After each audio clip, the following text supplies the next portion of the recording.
दर्शन करके उनके मन में ये बात आई कि ये कैसा परब्रह्म परमात्मा जो ग्वाल बालों के मध्य बैठ करके उनकी जूठन खा रहा है। बड़े बड़े अमलात्मा विमलात्मा ऋषि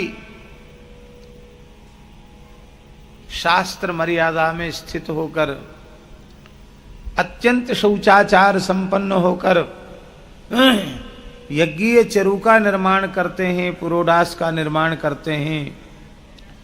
सभक्ति पुरोडास चरु को समर्पित करते हैं और वह परमात्मा प्रकट होकर के भोग नहीं लगाता। वो ये कैसा परमात्मा है जो सखान के बीच में बैठो भयो, लाला तेरी सौगंध है, मेरी मैया ने देख कैसी बढ़िया धुंगारी छाछ बनाई, तू पी के तो देख। तो बाकी पी भई जूठी छाछ। ठाकुर जी पी के कहे, अरे भैया ते सांची कहे तेरी मैया के हाथ में बड़ा स्वाद है। अरे कन्हैया मेरी मैया ने कढ़ी बनाए के भेजी है। ऐसी बात नहीं कि पहले ठाकुर जी को भोग लगा, पहले खुद खाई ली, पी ली कढ़ी। अरे कन्हैया में तो सबरी है, पी गयो, अब तो नेकू नाए बची, पर तेरी सौगंध है बड़ी प्यारी, बहुत बढ़िया कढ़ी। ठाकुर जी बोले तेरे होठन पे तो, तेरी ठोड़ी पे तो कढ़ी लग रही ना, भाई मैं चाट के तो स्वाद ले लूंगा।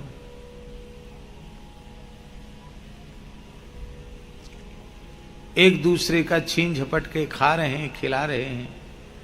इस लीला को देखकर ब्रह्मा जी के मन में आया ये परमात्मा नहीं हो सकता, परीक्षा लेनी चाहिए। पहले ब्रह्मा जी ने बछड़ों को चुरा लिया और जब बछड़े वहां नहीं दिखाई पड़े तो ग्वाल वालों ने कहा देखो भैया बछड़ा कहाँ चले गए, हम तो पहले ही करे कि कछू बैठ के छा कारोगो और कछू बछड़ान ने संभालो। और यहाँ तो सभी के सब खाए हुए पीवे में मस्त है गए और हमारे बछड़ा बछिया पतो नहीं कहाँ को चले गए। ठाकुर जी तो सब जाने कि ब्रह्मा जी की करतूत है, पर ठाकुर जी बोले भैया तुम सब प्रेम से खाओ पियो आनंद लो, मैं अभी खोज के लाऊं। ठाकुर जी यही लिए गए कि मैं यहां बैठो रहूंगा तो ब्रह्मा जी बालकन की चोरी करवो चाह रहे हैं, वो ब्रह्मा जी चोरी कर नहीं सकेंगे। तो ठाकुर जी ने अवसर दियो।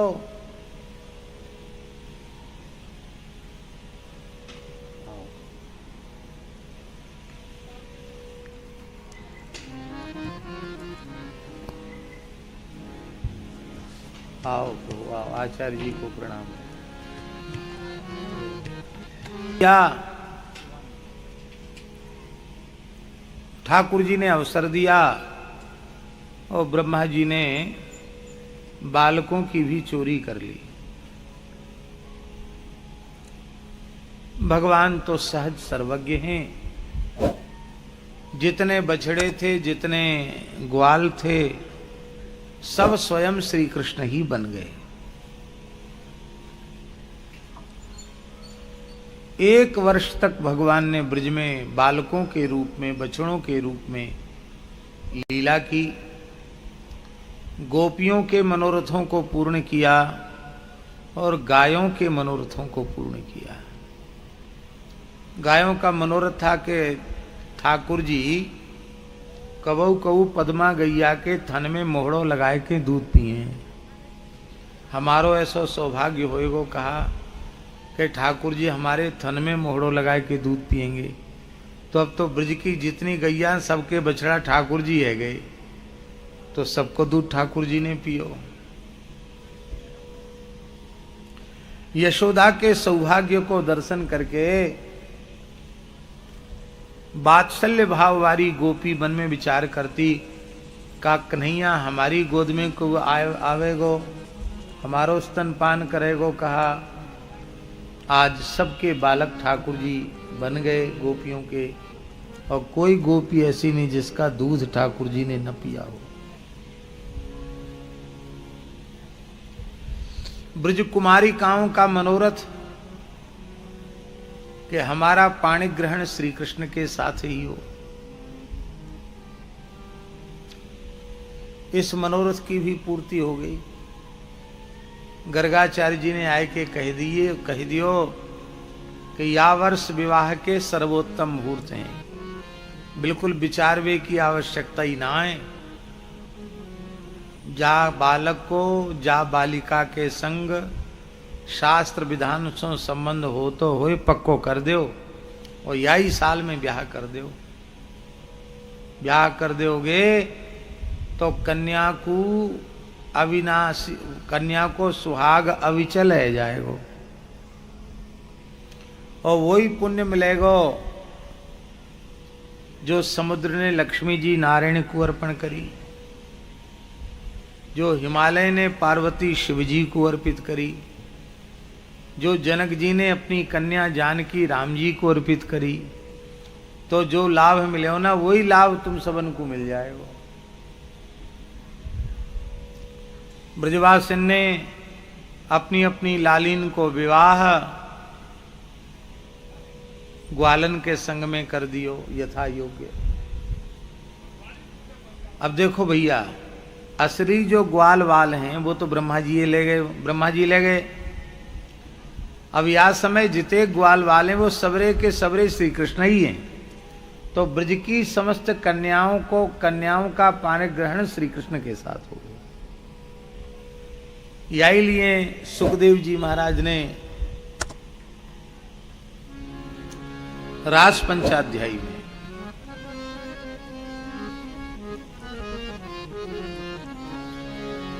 पादन्यासैर भुज विधुतिभिः सस्मितैर भ्रूविलासैर भज्यन् मध्यैश्चलकुचपटैर कुण्डलैर्गण्डलोलैः शुद्ध्यन्मुख्यः कवररसना ग्रन्थयो कृष्णबद्ध्वा गायन्त्यस्तं तडित इवता मेघ चक्रे विरेजुः। पूरे श्लोक का अर्थ नहीं करना, अवसर नहीं है। हमें केवल एक शब्द लेना, कृष्ण बद्ध्वा। उन ब्रजांगनाओं को कृष्ण की बधू कहा। कम पढ़ो लिखो व्यक्ति भी ये समझे कि बर कौनते कहें और बधू कौनते कहें। शास्त्रीय पद्धति से जा कन्या को पाणि ग्रहण किया जाए वह कन्या को परिणीता को बधू कहें और जाके संग परिणय होए वाकू वर कहें, बर बधू। इसलिए सबकी सब कृष्ण की बधुएं हैं। यद्यपि आचार्य जी ये लीला भगवत संकल्प से ही भई, पर फिर जब ब्रह्मा जी ये भेद को पतो परी और ब्रह्मा जी ने सबरे बालक बछड़े वापस कर दिए और भगवान की शरण में आए, ब्रह्मा जी रोमते भये। महाराज जी भागवत जी में तो लिख रही है कनक दंड मिवाभिपात्य, जैसे स्वर्ण दंड गिर पड़े ऐसे कनक दंड के समान ब्रह्मा जी महाराज हंस से कूद पड़े और साष्टांग ठाकुर जी के चरणन में पड़ गए। इतेक रोए इतेक रोए इतेक रोए को उनके नेत्रन सो निकसी भई आंसून की धार सो ठाकुर जी के चरणन को प्रक्षालन है गयो और वो जल एकत्रित है के ब्रह्मकुंड के रूप में परिणित भयो। वृंदावन में ब्रह्मकुंड स्थान है, बड़ा पवित्र स्थान है। पुराणन में ब्रह्मकुंड के महात्म्य को वर्णन है। ये ब्रह्मा जी के नेत्र के जलसों प्रकट भयो।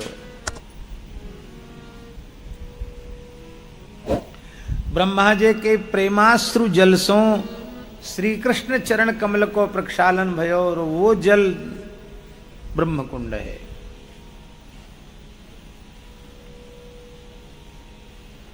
लेकिन ब्रह्मा जी पर कृपा ही की है ठाकुर जी ने। पर श्री ठाकुर जी इस लीला के माध्यम से कुछ संदेश देना चाहते हैं।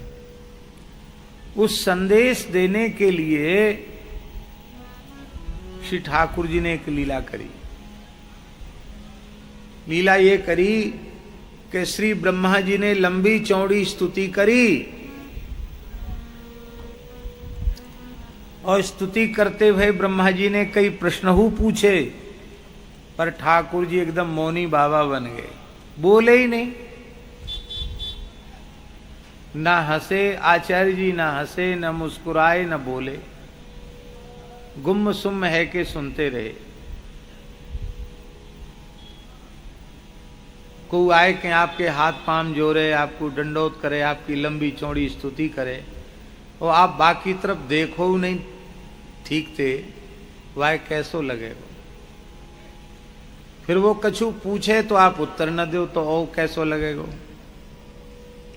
रोवे गिड़गिड़ावे फिर आप कछु न करो तो कैसो लगेगा। और पतो नहीं, करुणा सागर, दया सागर, प्रेम सागर, वात्सल्य सागर, भक्त वत्सल, शरणागत वत्सल, दीन बंधु दया सिंधु श्री कृष्ण, आज कैसे इन्होंने निष्ठुरता ले ली, कछु बोले ही नहीं। ब्रह्मा जी ने विचार किया, भैया गलती तो एक बड़ी हमारी कहाई गई कि एकदम नाराज है, बहुत ज्यादा नाराज है ना को बड़ो महापुरुष, बोलवो बंद कर दे। ये पहचान है। नजर मिलाना, बोलना बंद करे तो समझ ले भीतर से दुखी हैं, रुष्ट हैं। ठाकुर जी ने न ब्रह्मा जी से नजर मिलाई, न हंसे, न मुस्कुराए, न बोले। तो ब्रह्मा जी की समझ में ये बात आई गई कि हमने ठाकुर जी के प्राण प्यारे बछड़ा, बछिया और ग्वालवाल, इनते ठाकुर जी को 1 वर्ष को वियोग करायो। 1 वर्ष दूर राखो हमने इन सबन को। तो प्रेमिन सो वियोग कराए वो बहुत बड़ा अपराध है। 2 प्रेमी तड़फ रहे हो, उनको मिलाए दे वो तो अच्छो काम है, पर प्रेमिन को प्रेमिन सो वियोग करा देना वो अच्छो काम नहीं है। तो मैंने ठाकुर जी के प्यारे बछड़ा और ठाकुर जी के प्यारे ग्वाल वालन को वियोग ब्रह्मा भगवान से करायो। यही लिए भगवान निरुष्ट हैं, बोले नहीं। तो हमने वियोग कराया तो हमें संयोग कराना पड़ेगा। यही संकल्प की पूर्ति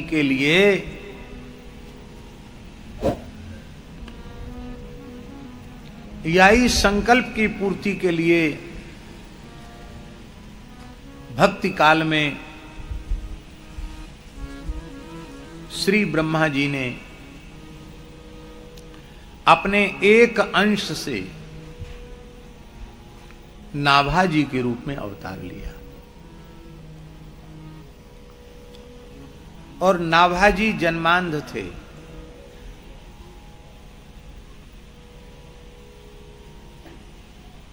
ऐसे अंधे नहीं थे, नेत्रों के चिन्ह ही नहीं थे, यहां से यहां तक सपाट।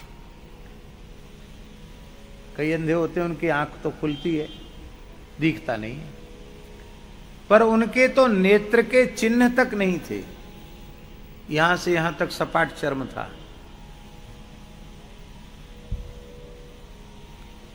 ये भी पता नहीं चलता कि सूर्योदय हो गया सूर्यास्त हो गया, ऐसे अंधे थे।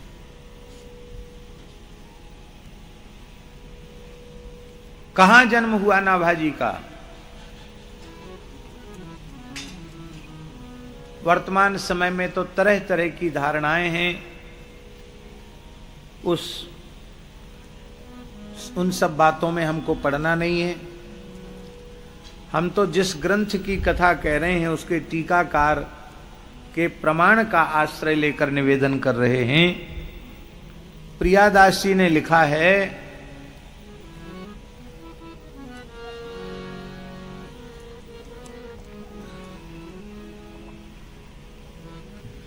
हनुमान वंश में ही जन्म प्रसिद्ध जाको, भयो दृगहीन सो नवीन बात जानिए। हनुमान वंश में ही जन्म प्रसिद्ध जाको, हनुमान वंश में जन्म हुआ। आप सबके मन में आ रही होगी कि का उटपटांग बोल रहे हैं। हनुमान जी नैष्ठिक ऊर्ध्वरेता ब्रह्मचारी, हनुमान जी को वंश कब चल गए हो जो हनुमान वंश? आपने कहीं सुना हनुमान वंश? भाई सच्ची सच्ची बात बताओ। सूर्य वंश, चंद्र वंश, विप्र वंश, ये तो सब आपने सुने होंगे। हनुमान वंश सुना आपने कभी कहीं? नहीं सुना। फिर आज से लगभग 350 वर्ष से भी पहले श्री प्रियादासी हनुमान वंश का वर्णन कर रहे हैं। तो इतने पुराने में 350 से 400 साल पहले की बात वो लिख रहे हैं, तो अप्रामाणिक तो नहीं होगा। इसका आशय है महाराष्ट्र के एक अत्यंत पवित्र ब्राह्मण, ऋग्वेदी ब्राह्मण, वे भगवान के अनन्य भक्त थे, श्री हनुमान जी के परम उपासक थे, सर्वशास्त्र निष्णात थे, अत्यंत सदाचारी थे। पर कोई दुर्योग ऐसा था कि उनके कोई संतति नहीं हुई, संतान नहीं है, इसका कष्ट भी उन ब्राह्मण देवता के मन में नहीं था। बहुत ध्यान से सुने जो हम कहने जा रहे हैं बात। अभाव की अनुभूति उस व्यक्ति को होती है जिसकी चित्तवृत्ति भगवान में नहीं लगी हुई है। भगवान में जिसकी चित्तवृत्ति नहीं लगी हुई है, उसको संसार की सारी वस्तुएं मिल जाएं तो भी उसके अभाव की निवृत्ति तो नहीं होगी, क्योंकि प्रकृति अभाव रूप है और परमात्मा भाव रूप है। इसलिए भाव रूप परमात्मा में जिसके अंतःकरण की स्थिति हो जाएगी, उसके समस्त अभावों की निवृत्ति सदा सर्वदा के लिए हो जाएगी। तो आत्माराम, आप्त काम, पूर्ण काम, परम निष्काम हो जाएगा। आपके मन में कोई इसकी वेदना नहीं थी कि हमारे कोई संतान नहीं है, तो नहीं है। पर ठाकुर जी की लीला, पंडित जी तो वृद्ध है रे। एक दना सवेरे सवेरे स्नान ध्यान करके अपनो आन्निक कृत्य करके हनुमान जी के मंदिर में सेवा के लिए जाए रहे। तब तक काऊ महिला ने पंडित जी को देख लियो। भोर की बेला, ब्रह्म वेला। अरे राम राम राम राम, आज ब्रह्म वेला में निपूते को मोहड़ो देखनो पड़ो, पुत्रहीन को मुख देखनो पड़ो। पतो नहीं आज को दिन कैसो जाए। कभी कभी कोई बात लग जाती है। तो उन पंडित जी को बात लग गई कि हम इतने बुरे है गए पुत्र न होने के कारण कि हमारा मुंह देख करके लोग अशुभ मानते हैं, असगुन मानते हैं। बड़े दुखी हो गए। हनुमान जी की सेवा में पहुंचे तो हनुमान जी से उनका साक्षात्कार था। हनुमान जी ने कहा, पंडित जी आप सदा प्रसन्न रहते थे, आत्मसंतुष्ट रहते थे, आज आप दुखी क्यों हैं? तो सारी बात पंडित जी ने बता दी। तब हनुमान जी ने कहा कि तुम्हारे प्रारब्ध में तो पुत्र का योग नहीं है, लेकिन तुम मेरे अनन्य निष्काम सेवक हो, मैं तुम्हें पुत्रवान होने का वर देता हूं। मेरी कृपा से तुम्हारे पुत्र होगा और तुम्हारे वंश में आगे चलकर एक महान भक्त उत्पन्न होगा।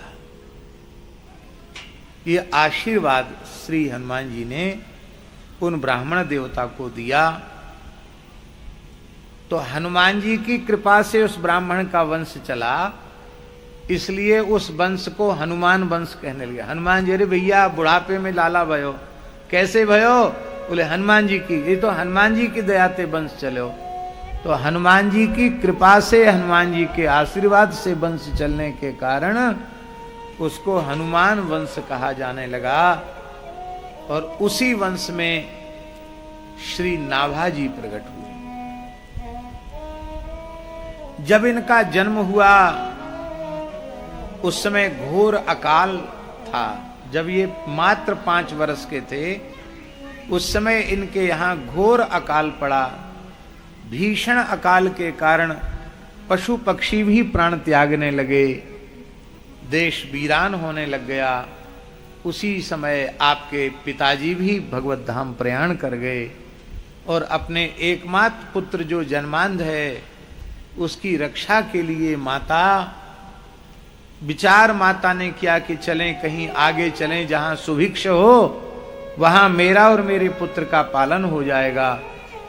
माता आगे बढ़ी कि माता भी मार्ग में घनघोर वन में पंचत्व को प्राप्त हो गई। मां की भी मृत्यु हो गई।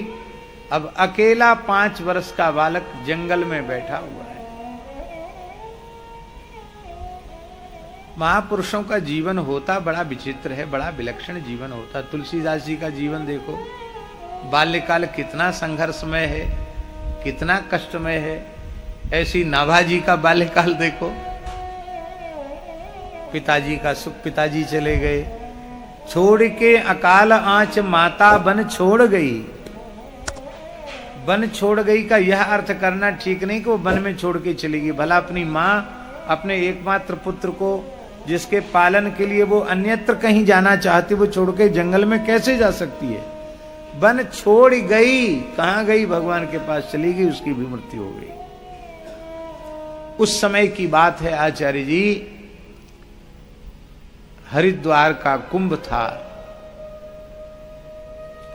और उस कुंभ में भारतवर्ष के सभी साधु संत स्नान करके पुण्य लाभ करके अपने अपने मठों की ओर जा रहे थे। और उसी समय रामानंद संप्रदाय के 2 महान रसिक सिद्ध संत श्री स्वामी कील देवाचार्य जी महाराज और श्री स्वामी अग्रदेवाचार्य जी महाराज, ये दोनों गुरु भाई और दोनों श्री कृष्णदास पयोहारी जी महाराज के शिष्य, ये भी कुंभ स्नान के लिए आए थे और योग बल से ही वहां पहुंचे थे। और स्नान करके योग बल से ही लौट करके पुनः राजस्थान गलता जा रहे थे। गलता पीठ जहां है, गालवाश्रम, गलता पीठ जा रहे थे। तो इन दोनों महापुरुषों ने मार्ग में एक बालक को देखा तो करुणा उत्पन्न हुई और वे जो आकाश गमन कर रहे थे दोनों सिद्ध, वे नीचे उतरे और उन्होंने बालक से पूछा कि बालक तुम्हारा क्या नाम है? अब ये बालक सामान्य बालक तो है नहीं, ब्रह्मा जी के ही अंशावतार हैं। तो उस 5 वर्ष के बालक ने कहा कि यदि आप हमारा नाम पूछ रहे हैं तो किस दृष्टि से पूछ रहे हैं, पहले तो यह बतावें। यह शरीर पृथ्वी जल तेज वायु आकाश पंचभूतों से बना हुआ है, तो एक किसी से बना हुआ हो तो मैं उसका नाम बता दूं आपको। अब पंचभूतों से बने हुए शरीर का क्या नाम बताऊं? यदि आप धातुओं के भाव से पूछ रहे हैं तो रक्त मज्जा वसा अस्थि मेदा मांस शुक्र आदि 7 धातुओं से बना है, तो एक से होता तो उसका नाम बता देता। तो मैं 5 का नाम बताऊं कि 7 का नाम बताऊं? और यदि इसका और विस्तार किया जाए तो तत्वों का चिंतन करने पर 25 तत्वों का ये देह बना हुआ है, तो एक का बना होता तो नाम बताते, 25 में से किसका नाम बता दूं? तो भगवान, मैं अपना नाम स्वयं नहीं जानता क्योंकि मैं अपने स्वरूप को भूला हुआ जीव हूं। संसार के जो नाम रूप हैं वे परिवर्तनशील होने के कारण मिथ्या हैं। वाह! तो तुम्हारा पिता कौन है? संतों ने पूछा। तो उस 5 वर्ष के बालक ने कहा कि जो सबका पिता है वही हमारा भी पिता है। तुम्हारी माता का परिचय? बोले जो सबकी माता है, सबका पालन पोषण करता है परमात्मा, वही हमारी माता है। तो तुम्हारा भरण पोषण कौन करता है? तो बालक ने फिर कहा कि जिसने गर्भ में भरण पोषण किया, सरक्षिता रक्षति यो ही गर्भे, स एव रक्षिता यो ही गर्भे रक्षति। जिसने गर्भ में रक्षा की है वही गर्भ के बाहर भी रक्षा करेगा। सारे विश्व के भरण पोषण का ठेका जिसके हाथ में है वही भरण पोषण करेगा।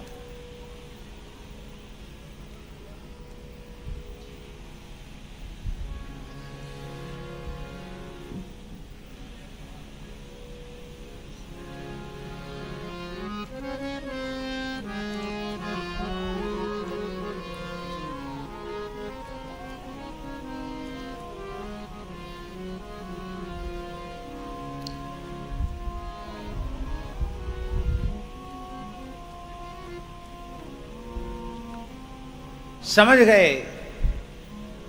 ये सर्वथा असामान्य बालक है। अपनी दिव्य दृष्टि से देखा, अरे ये तो ब्रह्मा जी ही बालक के रूप में है।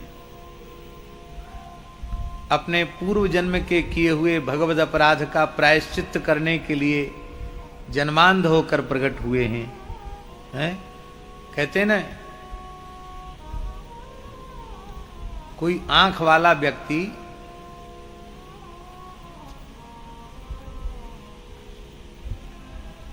ऐसा कुछ कर दे,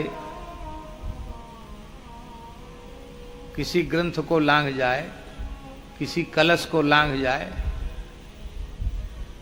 तुलसी को लांघ जाए, बिल्वपत्र को लांघ जाए, तो आचार्य डांट कर कहते, अंधे हो क्या? वो अंधा तो नहीं है। आंख वाले को अंधा क्यों कहा गया?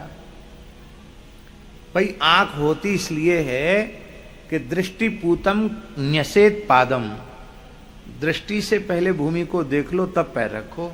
तो तुम आंख वाले होकर कुछ भी लांघे चले जा रहे हो, किसी पर भी पैर रख के चले जा रहे हो, तो उसको कहा जाता क्या तुम अंधे हो? तो तेने ब्रह्म हृदय आदि कवये मुह्यंत यत् सूरयः, जिनको मैंने हृदय के संकल्प से वेद ज्ञान प्रदान किया, वो वेद ज्ञान संपन्न ब्रह्मा जी सामान्य अज्ञानियों की तरह अंधे की तरह लीला कर रहे हैं। नेत्रवान माने ज्ञानवान और नेत्रहीन माने ज्ञानहीन, इसलिए नेत्रहीन होकर के प्रकट हुए। तब प्रियादास जी कहते हैं, बड़े सिद्ध जल ले कमंडल सो सींचे, नैन बड़े सिद्ध जल ले कमंडल सो सींचे, नैन चैन भयो चख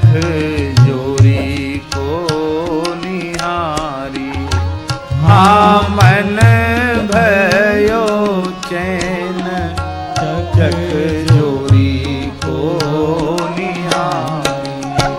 हाँ चैन भयो खुले चक जोरी को निहारी।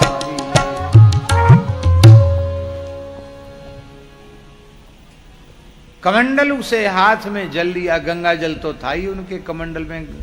हरिद्वार कुंभ स्नान करके आ रहे थे, गंगा जल लिया और श्री राम तारक षडक्षर मंत्र आज का मन ही मन उच्चारण करके जैसे ही नेत्रों पर सिंचन किया कि खुले चख, चख माने चक्षु, चक्षु खुल गए, बड़े बड़े कमल के समान सुंदर विशाल नेत्र प्रकट हुए।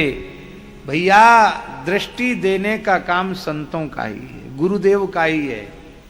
अज्ञानांधस्य लोकस्य ज्ञानांजनशलाकया चक्षुरुन्मीलितं येन तस्मै श्री गुरवे नमः। आज नेत्र खुल गए, और जब नेत्र खुल गए नाभाजी के, तो उन्होंने संतों के चरणों में साष्टांग प्रणाम किया। कृपा पूर्वक अपने साथ ले लिया उस बालक को और गलता में ला करके बालक का विधिवत उपनयन संस्कार किया। कुछ काल अपने निकट रख करके फिर संस्कारवान बालक को विधिवत चतुर्थ आश्रम की दीक्षा प्रदान कर दी और उस बालक का नाम नारायण दास रखा। अब देखिए,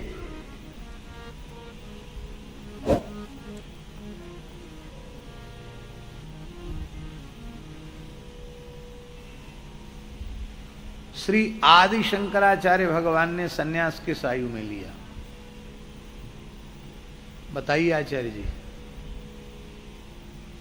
5 वर्ष की आयु में तो गृह त्याग किया, 9 वर्ष की आयु में सन्यास ले लिया।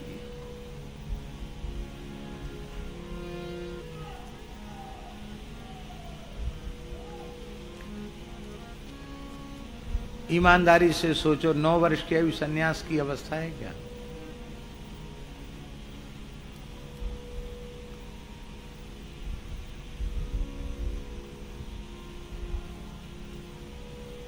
नहीं है ना। लेकिन ये अवस्था का विचार सामान्य जीवों के लिए होता है। जो कारक पुरुष होते हैं, आचार्य कोटि के होते हैं, उनके लिए विचार नहीं होता है। ये व्यवस्थाएं हम लोगों के लिए हैं।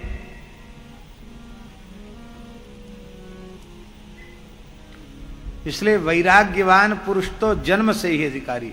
अरे आपको लगता 5 वर्ष और 9 वर्ष आपको बहुत बड़ी बात लगती है। सुखदेव जी को देख लो। यम प्रव्रजंत मनुपेतमपेत कृत्यं द्वैपायनो विरह कातर आजुहाव पुत्रेति तन्मयतया तरवो विनेदुस्तम सर्वभूत हृदयम मुनिमानतोस्मि। नालो छेदन तक नहीं हुआ और सन्यास ले लिया। बताइए, इसको कहते हैं विद्वत सन्यास।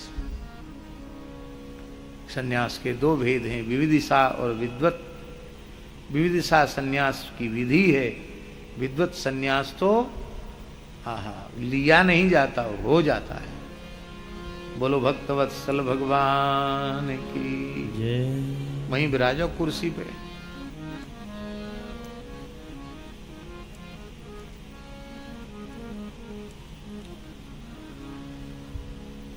और नाभाजी को संत सेवा में लगा दिया।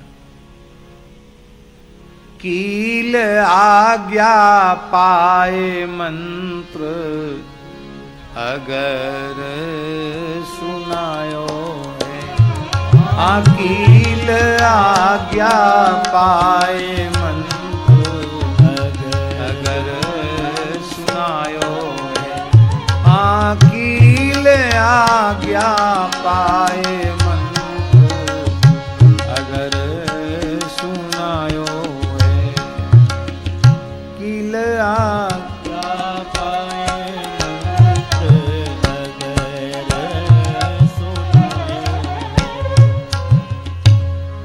श्री स्वामी कील देवाचार्य जी की आज्ञा से, कील जी बड़े गुरु भाई हैं, उनकी आज्ञा से छोटे गुरु भाई श्री अग्रदेवाचार्य जी ने मंत्र सुना दिया बालक को और नाम रखा नारायण दास।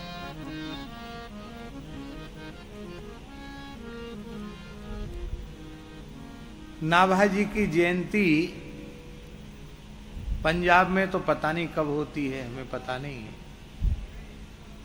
लेकिन संतों में नाभाजी की जयंती बसंत पंचमी की होती है। वसंत पंचमी को उनका यज्ञोपवीत हुआ और बसंत पंचमी को ही उनकी मंत्र दीक्षा हुई। तो वो जन्म तो पता नहीं, 5 वर्ष के थे पिताजी पहले पधार गए, माता भी अकाल में पधार गई, अनाथ बालक के रूप में मिले हैं। तो मूल उनके शरीर के जन्म की तिथि तो किसी को पता नहीं, किंतु जिस दिन दीक्षा ग्रहण होती है, सन्यास की दीक्षा, उस दिन भी जयंती मानी जाती है। इसलिए संतों की दीक्षा दिवस को भी, चतुर्थाश्रम की दीक्षा दिवस को भी उनकी जयंती के रूप में मनाया जाता है।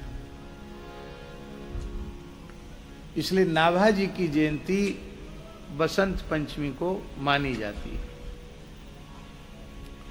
इसी बीच में श्री जानकी जी ने प्रकट होकर श्री स्वामी अग्रदेवाचार्य जी महाराज को आज्ञा दी कि अब आप रेवासा विराजो और वहां मेरी नित्य विलास लीला का अनुभव करो, वहीं से रसभक्ति की धारा बहाओ। और श्री अग्रदेवाचार्य जी महाराज, ये कथाएं तो बहुत विस्तृत हैं, हम सूत्रात्मक शैली में कह रहे हैं। गलता से श्री स्वामी अग्रदेवाचार्य जी महाराज अपने पूज्य गुरुदेव कृष्णदास जी पैहारी जी महाराज के सेव्य ठाकुर श्री जानकी नाथ जी को लेकर, लगभग 200 गौ माताओं को लेकर, कुछ संतों के सहित रेवासा जहां आजकल है, इस रेवासा की धरती पर आकर अग्रदेवाचार्य जी विराजे। जिस काल में रेवासा में अग्रदेवाचार्य जी महाराज पधारे, उस काल में रेवासा में बंजारे बहुत बड़ी संख्या में थे। बंजारे होते ना राजस्थान में, और माहेश्वरी वैश्य थे वहां उस नगर में, व्यापारी कावरा समुदाय के वैश्य थे। और लाख का काम करने वाले लखेरे थे, और नमक के भी व्यवसायी थे। आओ, श्री धीरज कृष्ण शास्त्री जी बहुत अच्छी कथा करते हैं। विराजो, कुर्सी पर बैठो।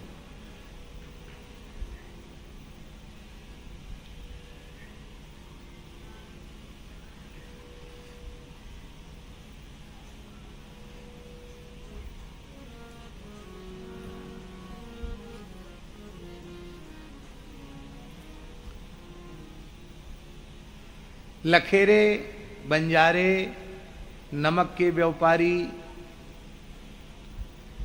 ये सब वहां थे। ब्राह्मणों का भी कुछ निवास था, क्षत्रिय भी थे, पर व्यवसायी रूप में ज्यादातर बस्ती इन लोगों की थी। और वहां आचार्य जी, धरती में नमक है, इसलिए नमक के व्यापारी वहां रहते थे। पानी नीचे से खोदो, क्यारी में डाल दो तो नमक हो जाए। अब आप कल्पना कर सकते कितना खारी पानी होगा कि उससे नमक बनता। और आज तो पानी की बहुत सुविधाएं सब जगह सरकारी तौर पर हो रही है। उस समय बड़ी कठिनाई थी। जब श्री अग्रदेवाचार्य जी वहां आकर विराजे, उस समय ऐसी स्थिति थी कि बहुत दूर से कहीं से मीठा पानी लाना पड़ता था। वर्षा बहुत कम होती थी, तो वर्षा के जल का संग्रह करके प्राण बचाने के लिए, पीने के लिए उसका प्रयोग किया जाता था। रेवासा में ऐसा पानी था कि आप स्नान भी नहीं कर सकते, व्यवहार इतना खारा पानी। तब दूर से जल को लाना पड़ता था, बड़ा महंगा था, बड़ा कष्ट था जल का। इतनी गायों को देखकर, इतने संतों को देखकर वहां के निवासियों ने कहा, महाराज आप गांव में आए, बड़ा अनुग्रह किया आपने, लेकिन यहाँ तो जल का बहुत संकट है। एक एक बूंद पानी के लिए लोग यहाँ के तरसते हैं, और आप साधु संतों को पानी की ज्यादा जरूरत पड़ती है।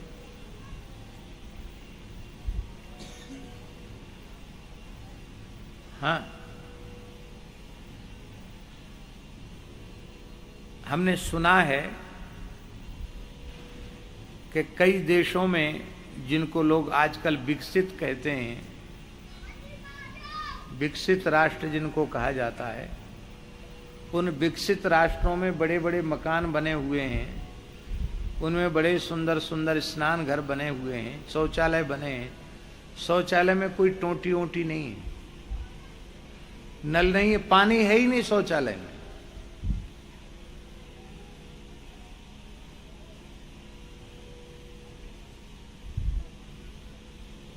यूरोप के बड़े बड़े देश,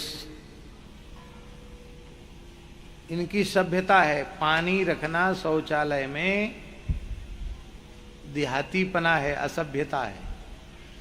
उनके शिक्षित सभ्य होने का प्रमाण कागज से पोंछ लो, डस्टबिन में डाल दो और सीधे बाथरूम में जाके नहा लो। न सावन का काम, न मिट्टी का काम। और वो पढ़े लिखे माने जाते हैं, विकसित माने जाते हैं।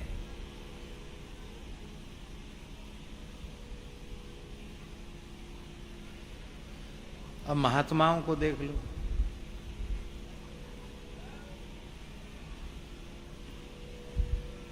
शौचालय में तो पानी बहुत लगता ही है उनको, शौच में शुद्धि में बहुत पानी लगता है, मिट्टी और पानी पर्याप्त लगता है। फिर स्नान में जल लगता है, भोजन करेंगे तो 16 कुल्ला करेंगे, शौच जाएंगे तो 8 कुल्ला करेंगे, लवशंका जाएंगे तो 4 कुल्ला करेंगे, हाथ पैर धोएंगे, कोई उच्छिष्ट छीट घुटने तक कहीं न पड़ जाए। तो महात्माओं को पानी की ज्यादा आवश्यकता, और गायें भी बिना पानी की नहीं रह सकती। तो महाराज आप कैसे निर्वाह कर पाएंगे यहां रेवासा में? तब श्री अग्रदेवाचार्य जी ने उनको, उनके कष्ट को देख करके द्रवित हुए और आपने अपने चिमटे का स्पर्श कराया और श्री गंगा जी का स्मरण किया। वहां गंगा जी प्रकट हो गई।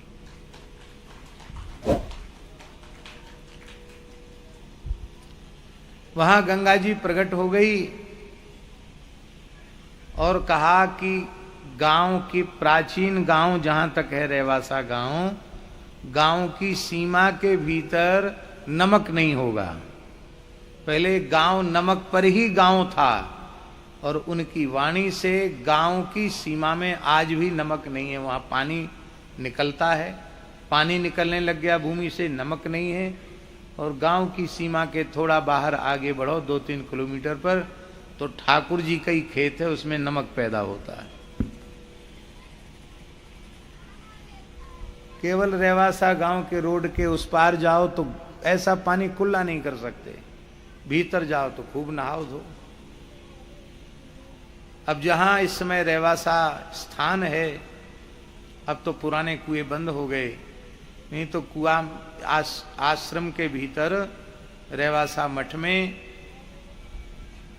7 कुआ और 1 बावड़ी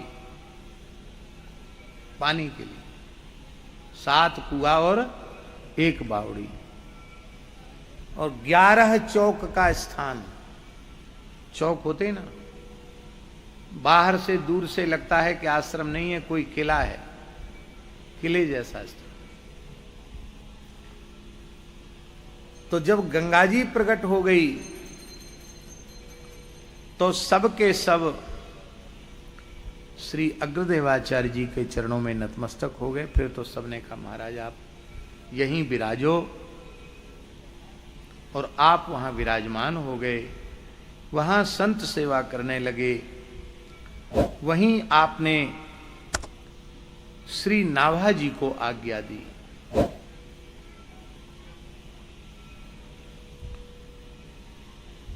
मानसी स्वरूप में लगे हैं अग्रदास जुवे, करत बयार नाभा मधुर संहार सो। मानसी सेवा कर रहे हैं श्री स्वामी अग्रदेवाचार्य जी महाराज, और नाभा जी महाराज पंखा झल रहे हैं। उसी समय श्री अग्रदेवाचार्य जी का एक शिष्य जो समुद्री व्यापार करता था, समुद्र से जहाज से कई देशों में रत्नादि का व्यापार करता था, वह जहाज से वापस आ रहा था भारत की ओर, और समुद्री तूफान में जहाज फंस गया।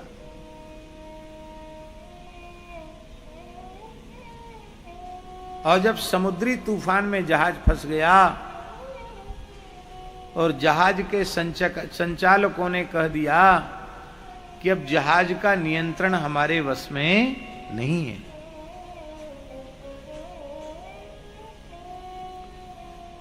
अब तो आप स्मरण करो अपने अपने इष्ट का।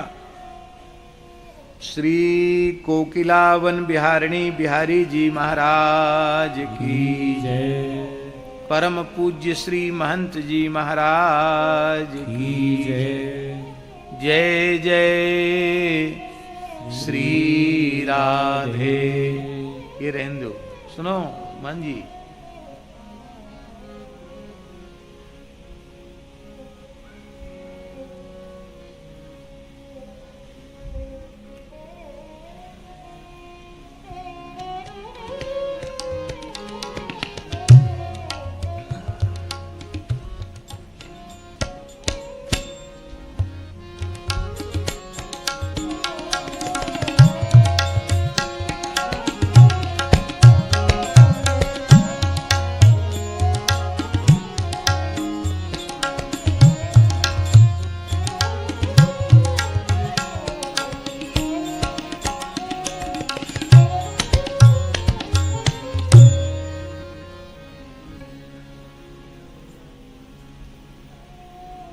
हरि, गुरु और संत, इनमें भेद नहीं है। जो श्री हरि हैं वही श्री गुरु हैं, और जो श्री हरि गुरु हैं वही संत हैं।